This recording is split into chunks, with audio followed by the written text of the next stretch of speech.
Sa pagsugod sa pagsangyaw sa pagtulunan sa simbahan, wala pagyoy mga sinulat.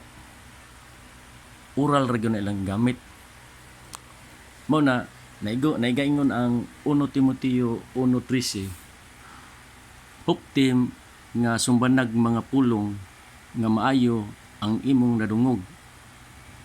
Gikan kanako diha sa pagtuo ug paghigugma diha kang Kristo Jesus. Mao na klaro gyud nga wala pa gyud masulat ang mga Biblia. Mga oral pa gyud ang ilang gihimo pagsangyaw. Unya atong duman nga kining Biblia mao ni mga testimony sa mga wala pa masulat ang Biblia. Nya dapat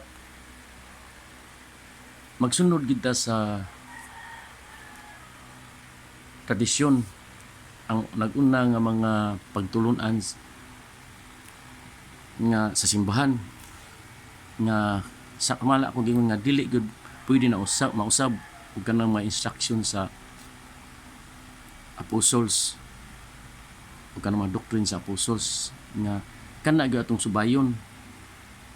Sumala sa giingon sa 2 Thessalonians 2:14 nga nag-ingon, ug sa ingon kay suunan pangbarog kamo ug hupti ang mga pagtulon ang kabilin nga inyong gipanghikatunan o pinaagi sa pamulong o pinaagig among sulat. Mao ni magsuon unsa man ning sa in English ani magsuon mao ni nga hold the tradition. Unsa man ang tradisyon mao na gitunol.